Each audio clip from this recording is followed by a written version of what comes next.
Now hear the word of the Lord from Romans 1:18 through 32. But God shows his anger from heaven against all sinful, wicked people who suppress the truth by their wickedness. They know the truth about God because he has made it obvious to them. For ever since the world was created, people have seen the earth and sky. Through everything God made, they can clearly see his invisible qualities, his eternal power and divine nature. So they have no excuse for not knowing God. Yes, they knew God, but they wouldn't worship him as God or even give him thanks. And they began to think up foolish ideas of what God was like. As a result, their minds became dark and confused. Claiming to be wise, they instead became utter fools. And instead of worshiping the glorious, ever-living God, they worshiped idols made to look like mere people and birds and animals and reptiles. So God abandoned them to do whatever shameful things their hearts desired. As a result, they did vile and degrading things with each other's bodies. They traded the truth about God for a lie. So they worshiped and served the things God created instead of the Creator himself, who is worthy of eternal praise. Amen. That is why God abandoned them to their shameful desires. Even the women turned against the natural way to have sex and instead indulged in sex with each other. And the men, instead of having normal sexual relations with women, burned with lust for each other. Men did shameful things with other men, and as a result of this sin, they suffered within themselves the penalty they deserved. Since they thought it foolish to acknowledge God, he abandoned them to their foolish thinking and let them do the things that should never be done.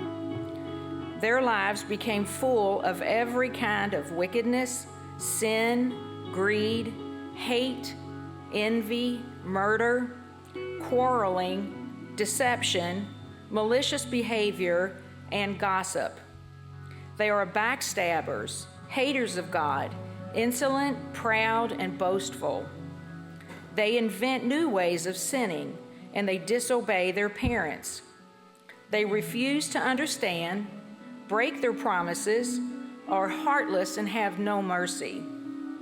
They know God's justice requires that those who do these things deserve to die, yet they do them anyway. Worse yet, they encourage others to do them too. This is the word of the Lord. Thanks be to God.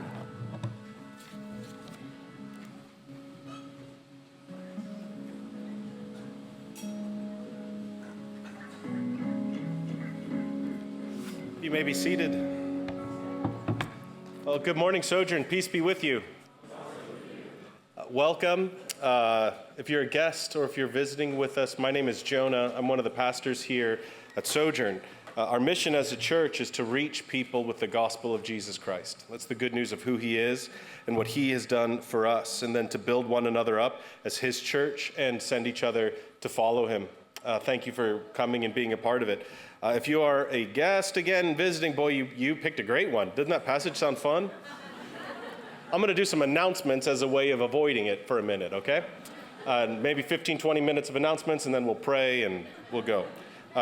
So real quick, on April 6th, we have it's called a ministry fair. So that's, probably the best way. We're a church. Here's a way to think about it. We, the staff, the pastors, the deacons, we go around building playgrounds. And then we say, which playground do you want to play on? And you're like, I really want to meet people. And we'll say, well, there's some playgrounds you can play on. We will build the playground for you, but you have to go play. Does that make sense? We can't give you connection. We can just create spaces where you can connect And usually serving is one of the best ways to connect with folks at our church. Some of those opportunities happen on Sundays, but not all of them do. And so kind of in that spirit of choose your own adventure, we have these ministry fairs where you can see what's going on and see if there's something that maybe you'd be interested in being involved in. And also, if you're one of those people who are really good at starting something, or maybe you've got a group that's meeting and you want other people to know, we would love to know. Or if you want to be a part of it, have a table out or something like that, you can fill out a Connect card and let us know, and we'll help you get that set up. You can email Lindsay Blair. She's our director of Next Steps, and she'll help you get connected with that. But that's coming April 6th and should be a fun day. And then, so with this passage, this was written in Greek, a different language, and I'm pretty sure this is one long sentence. We'll talk about this, but this is Paul getting wound up and saying a lot, and which is all to say it's a little bit complicated.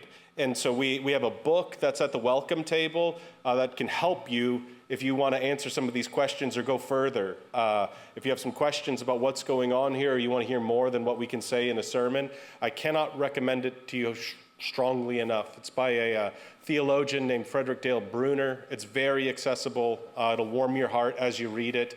And do I want to say anything? It's cleverly titled Romans, because we are in a series on the book of Romans. So go pick that up. And while you're there, hop in that little video booth in the back and answer the question, what's it mean to you to be saved? We're trying to collect stories, hopefully encouraging stories of times where God has shown up and rescued you.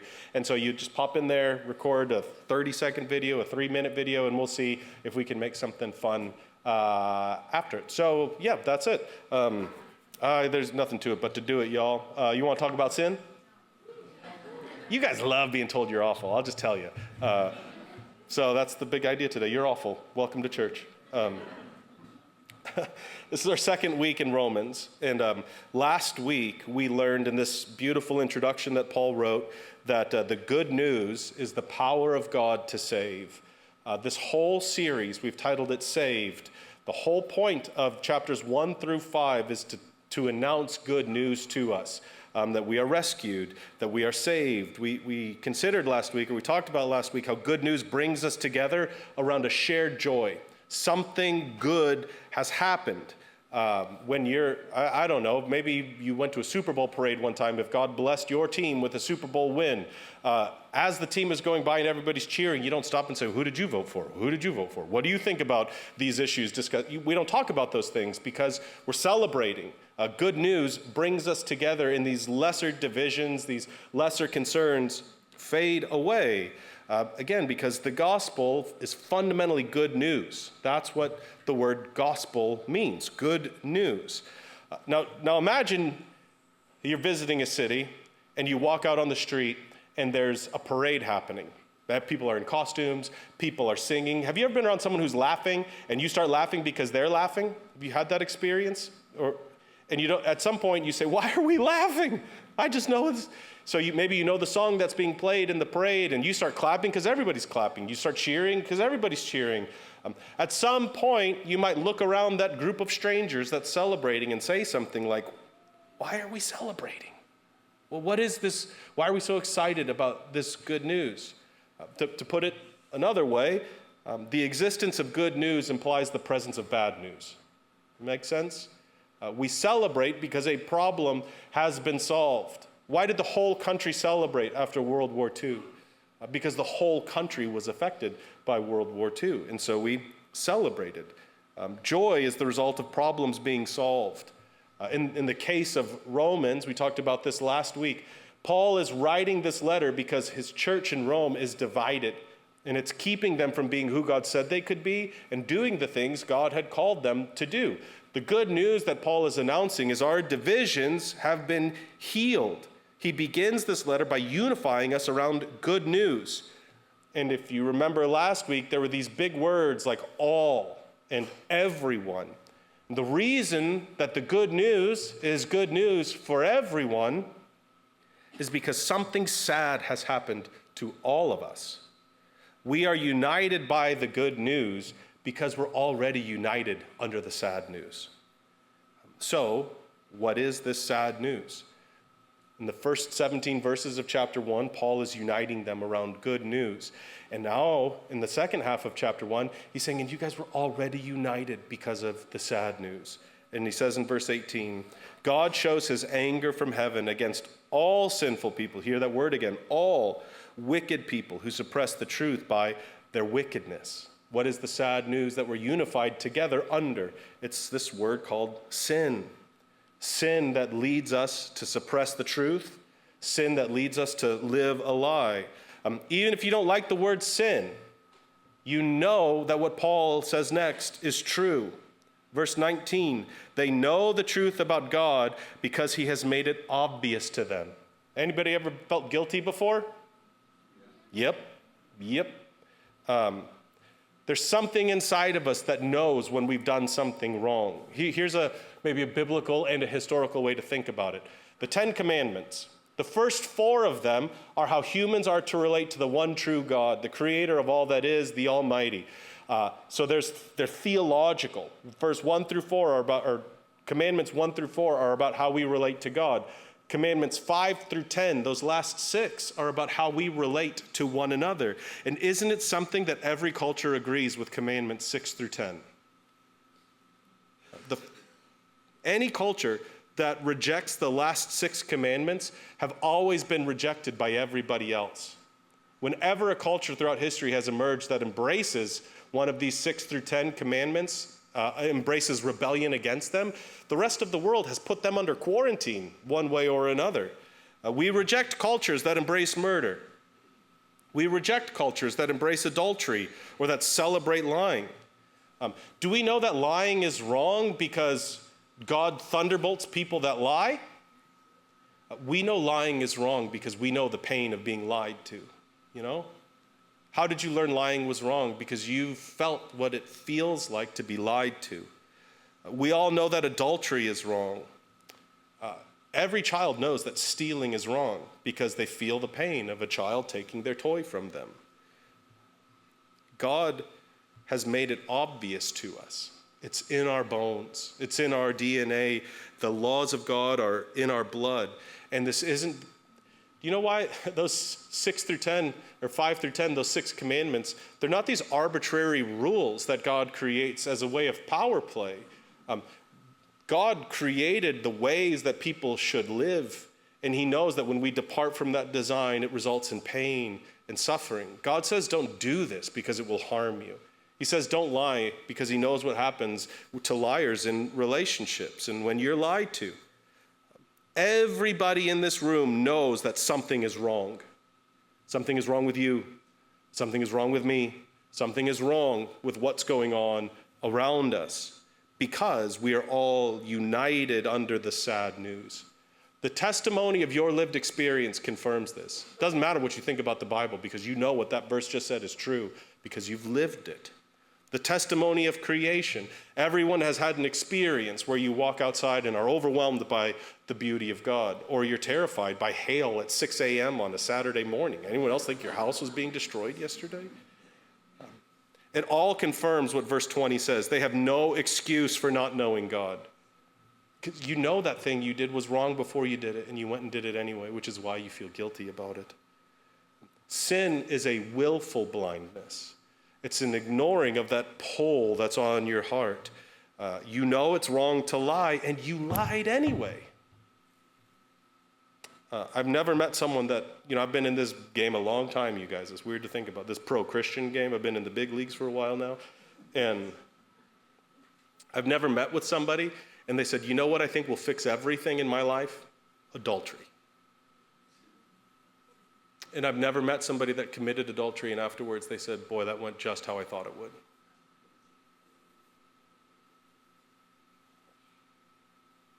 We have a diagnosis for people that think murder is wrong. That it's so distorted, it is so rare that we label it when somebody enjoys taking a human life. And most of the time, those people spend their whole life in a very small container called a prison. Everyone knows we're broken. Everyone knows we're hurting. You know you are not as you should be, and you know we are not as we should be. Even the staunchest atheists, the hardest atheists, the most committed atheists will not with a straight face say, I am all that I should be. I don't care what your theological beliefs are, you know something is off. Even so, verse 21 tells us, they wouldn't worship him as God or even give him thanks. You know this is true because we lie when we should confess. We take when we should give. We consume when we should contribute. We pat ourselves on the back when we should fall to our knees with gratitude. To a divided church, fussing over things like what should we eat at the potluck, Paul is saying to them, you guys are already one because you're all under the sad news of sin. Many of us think of sin in a pretty unbiblical way. And what I mean by that is we're more Greeks. We think of God as Zeus, who stands on the top of the mountain and says, oh, you did something dumb, and then thunderbolts you, you know what I mean? Or lightning strikes you. You ever got a flat tire and you're late to work and you wonder, what was the sin I committed yesterday that God would give me a flat tire? Now, this is for another sermon. There is a kind of judgment that comes from heaven, and I will warn you, it is a fearful thing to fall in the hands of the living God. I don't want to minimize that. I don't want to make small that. That is not what this passage is talking about, though. More often than not, the result of sin, the judgment of sin, is not God smiting us with lightning bolts from heaven. Typically, the judgment of God against sin is letting you do what you want to do already. He's letting you say, have at it then. It's letting people feel the consequences of their action. Is getting drunk the judgment of God against alcohol and the person who drinks it? Or is drunkenness the consequence of that sin that's already built into it? Sin is so much deeper than just an action. It's so much deeper than a behavior or a choice. Sin is about a new reality that we live under, a new status that we live under. Verse 24 begins explaining it. So God abandoned them. Do you notice the relational language here? This is relational language, not legal language. God abandoned them. He left them. There's division. God went away. Once we were united with God and each other. Now, under sin, there is division. It's a shift in status. It's a shift in our way of being. To put it another way, God said, if you don't want me, then I will go away. That's what sin is. That's what sin does. And here's what happens when God leaves town. God abandoned them to do whatever shameful things their hearts desired. As a result, they did vile and degrading things with each other's bodies. They traded the truth about God for a lie. And what follows next is, it's not exhaustive. It's not an exhaustive list of what happens when God leaves town. He's trying to paint a picture of what happens when we are separated from God. And there's all kinds of intense language that happens here. We don't see it in English because English can't do the same things that other languages can do. But there's incredible intensity. It's heightened versions of these words. So in English, we get words like shameful, indulge, affections, burned, lust. These are all intensified versions of words. And the overall point, the theme in each one of these words and examples is that people turned other people into objects of exaggerated, intense, distorted desires. Sin, here's another way to think about what sin is. It's a parasite that latches onto something good and distorts it and makes it twisted, something other than what God designed it to be. So sin, where we were meant to participate in interdependent, reciprocal, safe relationships, sin bends us inwards. It makes us self-centered, and it twists other people into objects of our own desires. Each of these words here, each of the examples describe various forms of departing from God's design for human relationships. They all carry the sense of reaching out and grasping, of taking for the purpose of using it and abusing it. Not cultivating, not caring, not for God's purposes, but for our own. We take what God has made and we reject God's design for it, turning it into objects of our own distorted desires. This is what sin does.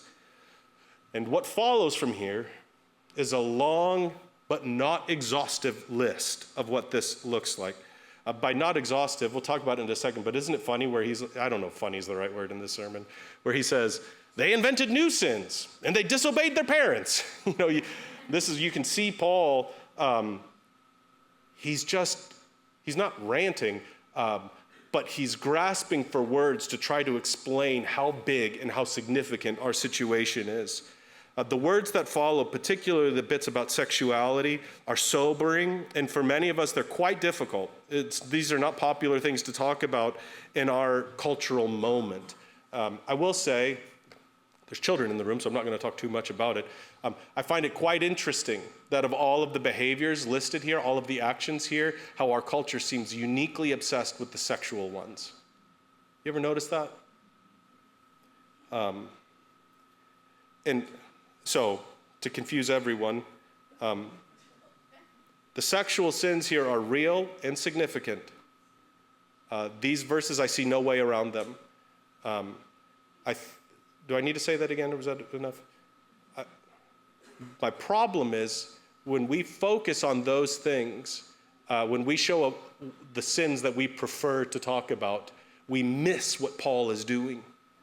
So by zooming in as though this passage were about a couple of sets of behaviors, we miss what Paul is trying to show us. We actually do violence to the scriptures. God is showing us what happens when we are left to our own desires.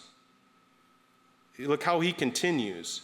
Their lives become full of every kind of wickedness: sin, greed, hate, envy, murder, quarreling, deception, malicious behavior, and gossip. They're backstabbers, haters of God. You can feel them grasping for words. Insolent, proud, boastful. They invent new ways of sinning, and they disobey their parents. So some of what I think is going on here, or why our tradition has typically read these verses the way they have, is we just really enjoy singling out behaviors out there as a way of avoiding what's going on in here. So just consider, this is not crowd participation time. Answer in the confines of your own heart. Would you find yourself, if you were in a small group, or a friend said they want to get together and have a serious conversation with you, would you find yourself more concerned about a friend expressing homosexual desires, or that friend that you watch fight and argue on the internet over and over and over again? Because I can't find anything in this verse that says one is worse than the other. But I can look at us and say, well, we certainly like pointing one out and not the other. Do we react more strongly against sexual sins or gossips? I'll tell you this. In this church, right? I'm a pastor of this church and none other. So I think about this church more than all those other ones out there. In this church, gossip, deception, and quarreling have done far more damage to us than to anything else on this list. But we tend to just move beyond the ones that are actually harming our family. Why? Because the sins out there often feel so much worse and more important than the sins right here.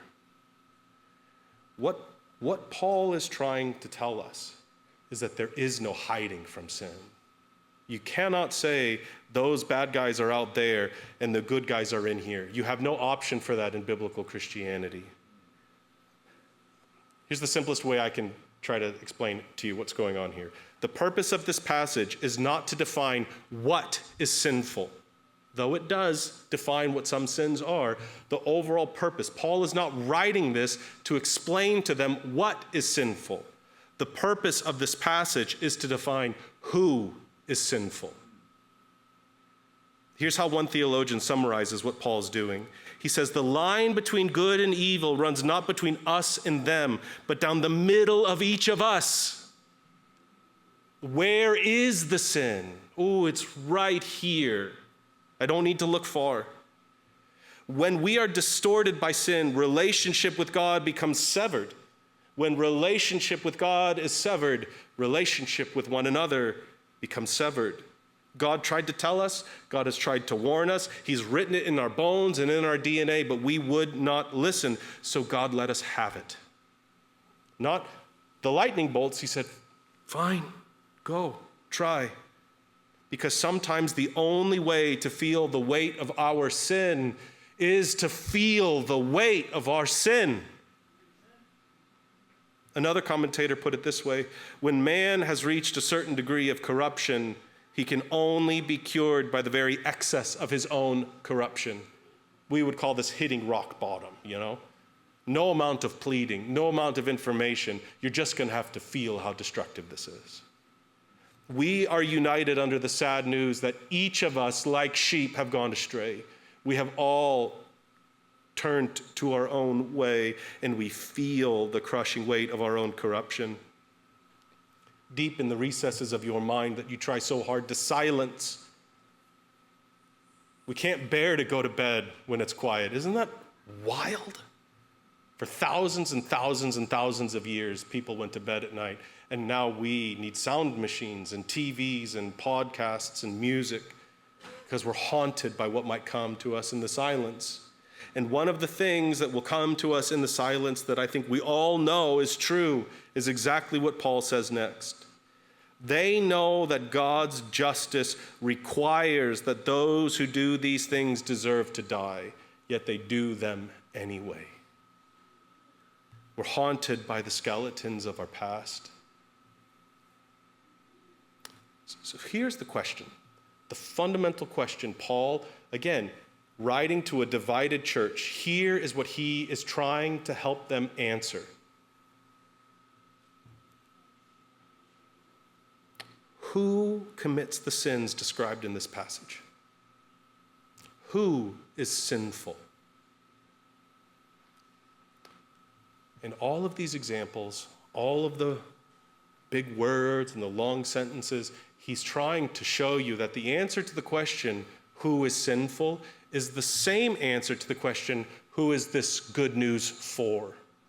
And the answer is everyone. We are all sinful. Does the line of sin run through the hearts of Jews or Gentiles? Are men the problem, or is it those women? Is it the Republicans, or is it the Democrats? Maybe it's the kids. Maybe it's... The answer is yes.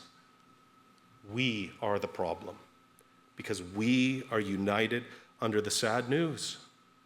Why would Paul spend so much time on doing this? You're going to get another dose of this next week, okay? It gets worse.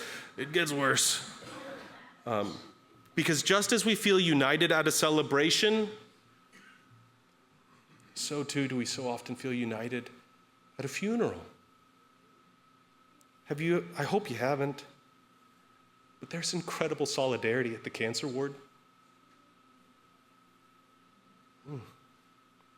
Our divisions will continue until we see that all of us are terminally ill. All of the examples, all of the intense language here is Paul straining and striving to open the eyes of a divided church. Until we can admit the problem we are in, we will never find our way to the celebration. We will never enter the joy of the good news if we don't feel the weight of the sad news.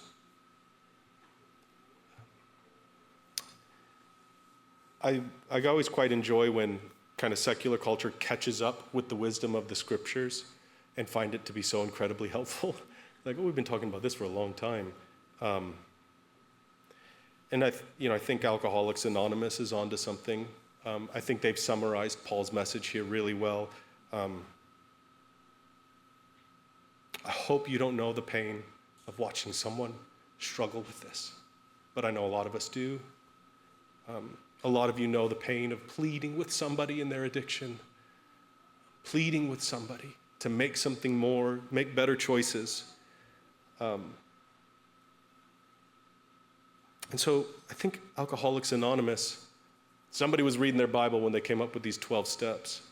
And I think step 1 summarizes what Paul is saying here beautifully, powerfully.